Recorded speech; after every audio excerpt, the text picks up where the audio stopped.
नमस्कार, रेवाज kitchen and लाईफस्टाईलमध्ये तुमचं खूप खूप स्वागत आहे. तर आज आपण पाहणार आहोत अनेक भाज्यांसाठी वापरलं जाणारं वाटण. हे वाटण जर हाताशी असेल तर भाज्या अशा पटकन होतात चुटकीसरशी. काय होतं, आपल्याला सकाळच्या घाईगडबडीमध्ये रस्सा भाज्या किंवा ग्रेव्हीच्या भाज्या करायच्या म्हटलं की पूर्वतयारीलाच वेळ जास्त जातो. म्हणूनच आज आपण असं वाटण करतोय जे एकदा केलं की फ्रीजमध्ये 10 ते 15 दिवस आरामात टिकतं. या वाटणामुळे फक्त तुमचा वेळच वाचत नाही तर भाजीला रंग, रूप, दाटसरपणासुद्धा चांगला येतो. त्यामुळे नक्की एकदा हे वाटण ट्राय करून बघा. त्यामुळे पटकन सुरुवात करूया रेसिपीला. तर इथे मी उभे पातळ कापून 2 ते 3 मोठे कांदे घेतलेले आहेत. त्यानंतर पाऊण वाटी खोबरं मी स्लाईसमध्ये कट करून घेतले आहे. तुम्ही खिसूनही घेऊ शकता. त्यानंतर 2 टोमॅटो लालसर पिकलेले बिया काढून कट करून घेतलेले आहेत. त्यानंतर 2 चमचे धने घेतलेले आहेत, अर्धा चमचा जिरे, 1 चमचा खसखस, 1 इंच आलं बारीक कट करून घेतलेलं आहे. त्यानंतर 2 चमचे पांढरे तीळ, 20 ते 25 लसणाच्या पाकळ्या, थोड्याशा कोथिंबीरीच्या काड्या घेतलेल्या आहेत. तुम्ही कोथिंबीरही घेऊ शकता. त्यानंतर 1 इंच दालचिनी आणि 3 ते 4 लवंग घेतलेले आहेत. तर हे सर्व साहित्य आपल्याला भाजून घ्यायचं आहे छानपैकी. भाजल्यामुळे आपल्याला वाटणाला रंग जो आहे तो छान येतो आणि वाटणामुळेच आपल्या भाजीलासुद्धा रंग छान येतो. त्यामुळे हे सर्व साहित्य आपण लो फ्लेमवर भाजून घेणार आहोत. तर पहिल्यांदा आपण जे सुके जिन्नस आहेत ते भाजून घेणार आहोत. त्यात मी खोबरं भाजून घेणार आहे. तर छान असं गोल्डन ब्राऊन कलर येईपर्यंत खोबरं भाजून घ्यायचं. तुम्ही व्हिडिओमध्ये बघू शकता आपल्या खोबऱ्याला किती छान रंग आलेला आहे.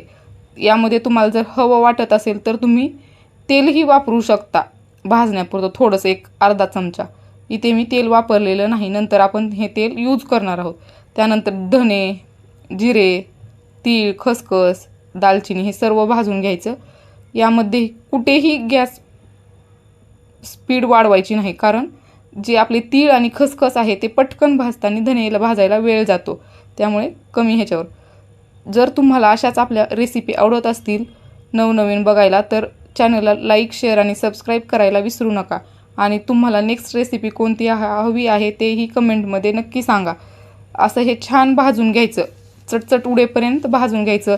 धण्याचा असा सुगंध घरामध्ये ही झाला पाहिजे तेवढ्यापर्यंत भाजून हे छान घ्यायचं. त्यानंतर हे पण साईडला काढून थंड होण्यासाठी ठेवायचं. त्यानंतर आपण जे आता कांदा, टोमॅटो हे घेतलेलं आहे ते भाजून घ्यायचं. छान असं भाजून सर्व साहित्य घेतल्यानंतरच आपल्या भाजीला कलर छान येतो. तुम्ही कोथिंबीरऐवजी ही कोथिंबीरीच्या काड्या जे घेतलेल्या आहेत त्याऐवजी तुम्ही कोथिंबीर पण घेऊ शकता. पण आपल्या काड्या पण वाया जात नाहीत आणि कोथिंबीरीच्या काड्यामुळे आपल्या भाजीला रंग आणि सुगंध पण छान येतो, कारण त्यामधूनच आपल्या कोथिंबीर येते, त्यामुळे सुगंध छान येतो. त्यानंतर लसूण, अद्रक आणि कोथिंबीरच्या काड्या ॲड करून हे छान भाजून घ्यायचं. यामध्ये तेल वापरायचं नाही भाजताना, कारण नंतर आपण तेल वापरणार. जास्तीचं तेल वापरलं तर भाजीला आपल्या जास्त तेलकट भाजी होते, ते खावी पण वाटत नाही. त्यानंतर टोमॅटो ॲड करायचा आणि टोमॅटो मऊ होईपर्यंत कमी गॅसवर हे सर्व वाटण जे आपण वाटण्यासाठी साहित्य घेतलेलं आहे ते भाजून छान घ्यायचं. जितकं तुम्ही छान भाजाल आणि पेशन्स ठेवून भाजाल तितकं तुमचं वाटण छान होणार आहे आणि तुमच्या भाजीलासुद्धा टेस्ट छान येणार आहे. त्यामुळे थोडेसे पेशन्स ठेवून हे वाटण भाजून घ्या. त्यानंतर आपले जे आता सुके आहेत खोबरं ते अगोदर वाटून घ्यायचं, कारण जर तुम्ही टोमॅटोमध्ये जर ॲड केलं तर काही खोबरं थोडंसं मोठं राहतं आणि टोमॅटो हे बारीक होतं. त्यामुळे आधी जे कोरडे आहेत ते वाटून घ्यायचे. तुम्ही बघू शकता खोबरं आपलं छान भाजलं होतं, त्यामुळे खोबरे वाटल्यानंतर त्याला कलर किती छान आलेला आहे. तर हे आपण बाजूला काढून घेऊ आणि जे नंतर बाकीचं धनं हे आहे ते वाटून घेऊ. तर हे पण छान बारीक वाटून घ्यायचं. जेवढं तुम्ही बारीक वाटाल तेवढं छान कलर आणि त्याचा पूर्ण जो फ्लेवर आहे तो यामध्ये उतरतो. तर हे पण आपण छान वाटून घेतलेलं आहे.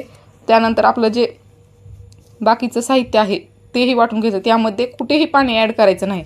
बघू शकता व्हिडिओमध्ये मी कसं वाटलेलं आहे त्याप्रमाणे वाटून घ्यायचं. थोडं मोठं राहिलं तर नंतरच्या बॅचमध्ये ते होऊन जाईल, पण जास्त मोठं ठेवायचं नाही, कारण नंतर ते दाताखाली लागतं. या पद्धतीने तुम्ही कमीत कमी 30 ते 35 भाज्या करू शकता. हे जर वाटण करून ठेवलेलं असेल तर तुम्ही सकाळचा टिफिन किंवा ऑफिसचा, स्कूलचा असेल किंवा तुम्हाला घाई गडबडीचा काम असेल, तुम्ही ऑफिसला वर्किंग वुमेन असाल तर ह्या वाटण तुम्हाला नक्की कामाला येईल. तुम्ही एकदा नक्की ट्राय करून पहा आणि या पद्धतीने जर वाटण केलं तर नक्कीच तुमचं 15 ते 20 दिवस आरामात फ्रीजमध्ये ठेवल्यावर टिकतं. पण यामध्ये कुठेही तुम्ही पाणी वापरलं नाही, कारण पाणी वापरलं तर आपल्या वाटणाला आंबट वास येतो आणि ते छान राहत नाही. त्यामुळे पाणी वापरू नका. बघू शकता मी हे सर्व वाटून घेतलेलं आहे. तर आता हे एका बाउलमध्ये काढून घ्यायचं, कारण आपल्याला सुके जिन्नस सगळे यामध्ये छान मिक्स करून घ्यायचे आहेत. तर खोबरं, आपलं बाकीचे जे तीळ, खसखस हे होते. खसखशीमुळे आपल्या हाडांना मजबूती भेटते आणि तिळामध्ये, कारण आपण एरवी तर तीळ खसखस खात नाही, तर अशा काही पदार्थांमधून आपल्या शरीरात जाते. त्यामुळे आवर्जून टाकत जावा या अशा पदार्थांमध्ये तीळ, खसखस. खोबरं पण आपण नेहमी खात नाही, कधी तर भाजीला वापरतो, पण तीळ खसखस कधीच वापरत नाही. खसखसमुळे आपल्या हाडांना मजबूती भेटते. त्यानंतर आपण 1 चमचा मीठ टाकायचं. मीठ आपलं हे प्रिझर्वेटिव्हचं काम करतं, ते खराब होऊ देत नाही. त्यानंतर 2 चमचे तेल टाकायचं आणि हे छान मिक्स करून आपलं नंतर वाटण हे एकदा पल्स मोडवर मिक्सरमध्ये फिरवून घ्यायचं, कारण याचा एकजीव झाला पाहिजे संपूर्ण वाटणाचा. त्यामुळे आपल्या भाजीला टेस्ट छान येणार आणि कलर पण छान येणार. तर हे मी एकदा मिक्सरला पल्स मोडवर, तुमचं जास्तीचं वाटण असेल तर तुम्ही 2 ते 3 बॅचमध्येही वाटून घेऊ शकता. हे वाटण वाटल्यानंतर हवाबंद डब्यामध्ये, काचेच्या किंवा तुम्ही स्टीलचा डब्बाही वापरू शकता, हवाबंद डब्यामध्ये फ्रीजमध्ये स्टोअर करून ठेवायचं. हे आरामात टिकतं. तुम्ही बघू शकता याला कलर किती छान झालेला आहे. तुम्ही हे नॉनव्हेजच्या भाजीला सुद्धा वापरू शकता. व्हेज भाज्यांना तर जातच, पण नॉनव्हेजलाही वापरू शकता. धन्यवाद.